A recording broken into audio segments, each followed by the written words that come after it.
ഇനി reporter breaking വാർത്തയിലേക്കാണ്. Kochi തീരത്തെ കപ്പൽ അപകടത്തിന്റെ പശ്ചാത്തലത്തിൽ മത്സ്യം കഴിക്കുന്നതിൽ ആശങ്ക വേണ്ട എന്ന കുഫോസിന്റെ പഠന റിപ്പോർട്ട്.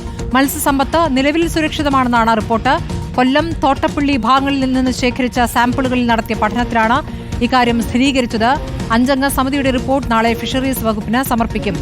ലെബി സജീന്ദ്രൻ വിവരങ്ങളുമായി. ലെബി, ഈ പഠനം എപ്പോൾ നടത്തിയതാണ് എന്നറിയേണ്ടതുണ്ട്. ഏതൊക്കെ മേഖലയിൽ ഈ ആശങ്ക ഒഴിവായി എന്നാണ് മനസ്സിലാക്കുന്നത്? എന്താണ് ഈ പഠന റിപ്പോർട്ടിൽ പറയുന്നത്? സ്മൃതി, ആദ്യത്തെ കപ്പൽ അപകടം ഉണ്ടായതിന് തൊട്ടു പിന്നാലെയാണ് ഫിഷറീസ് വകുപ്പ് മന്ത്രി സജി ചെറിയാൻ ഇത്തരത്തിൽ കുഫോസിന് നിർദ്ദേശം നൽകിയത്. കണ്ടെയ്നർ ഇത്തരത്തിൽ സമുദ്രത്തിലേക്ക് പതിച്ചപ്പോൾ ഇതിൽ അപകടകരമായ രാസമാലിന്യം പല കണ്ടെയ്നറുകൾക്കുള്ളിലുമുണ്ട്. അതുകൊണ്ട് തന്നെ ഇത്തരത്തിൽ കണ്ടെയ്നറുകൾ കടലിലേക്ക് പതിക്കുമ്പോൾ അത് മത്സ്യസമ്പത്തിനെ പ്രതികൂലമായി ബാധിക്കുമെന്നുള്ളൊരു ആശങ്ക നിലനിന്ന സാഹചര്യത്തിലാണ് ഇത്തരത്തിലൊരു പഠനം നടത്താൻ കുഫോസിന് നിർദ്ദേശം നൽകിയത്.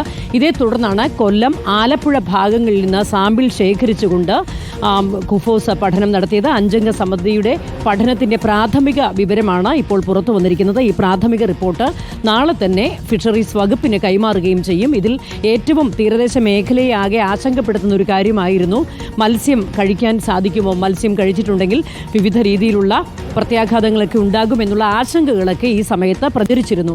ഇതേ തുടർന്ന് മത്സ്യത്തൊഴിലാളികൾ വലിയ ആശങ്കയിലായിരുന്നു, മത്സ്യം കഴിക്കുന്നവർ വലിയ ആശങ്കയിലായിരുന്നു. ഇതിനൊക്കെ ഒരു സമാധാനമുള്ള മറുപടിയാണ് ഇപ്പോൾ കുഫോസിന്റെ ഭാഗത്തു നിന്ന് വന്നിരിക്കുന്നത്. നിലവിൽ കണ്ടെയ്നറുകളൊന്നും തുറന്നിട്ടില്ല. അതുകൊണ്ട് തന്നെ വെള്ളത്തിലേക്ക് കണ്ടെയ്നറുകൾക്കുള്ളിലുള്ള രാസമാലിന്യം കലർന്നിട്ടില്ല എന്നുള്ളത് ആശ്വാസകരമാണ്. അതുകൊണ്ട് തന്നെ നിലവിൽ മത്സ്യസമ്പത്തിന് ഒരു ദോഷവും സംഭവിച്ചിട്ടില്ല. മത്സ്യങ്ങളും മത്സ്യമുട്ടകളും ഈ വെള്ളം പല ഭാഗത്തു നിന്ന് ശേഖരിച്ചിട്ടുണ്ട്.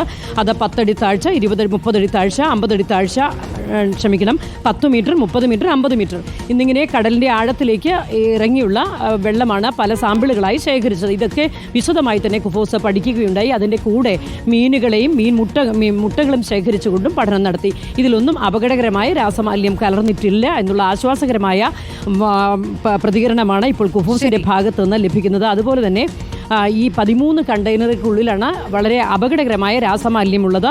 ഇതിൽ ഒന്നിൽ കാൽസ്യം കാർബൈഡാണ്. ഇത് വെള്ളവുമായി റിയാക്ട് ചെയ്യുമ്പോൾ ഇതിൽ നിന്ന് അസറ്റിലിൻ ഗ്യാസ്, അതുപോലെ തന്നെ കാൽസ്യം ഹൈഡ്രോക്സൈഡ് എന്നിവ ഉണ്ടാകും ഇതിൻ്റെ ബൈ പ്രോഡക്ട്സായി. ഇതിൽ തന്നെ ഈ കാൽസ്യം ഹൈഡ്രോക്സൈഡ് ആൽക്കലിനിറ്റി വെള്ളത്തിലേക്ക് കൂട്ടുന്നതാണ്. ഇതാണ് ഏതെങ്കിലും രീതിയിൽ പിന്നീട് ഈ കണ്ടെയ്നറുകൾ തുറന്ന് അതിലെ രാസമാലിന്യം പുറത്തേക്ക് വരികയാണെങ്കിൽ ഇത് ഭാവിയിൽ ദോഷമുണ്ടാകും എന്നുള്ള കാര്യവും ഈ റിപ്പോർട്ടിലുണ്ട്. അതായത് അങ്ങനെ വരികയാണെങ്കിൽ അത് മീൻമുട്ടകളെ ബാധിക്കും, മീൻമുട്ടകളെ നശിപ്പിക്കും.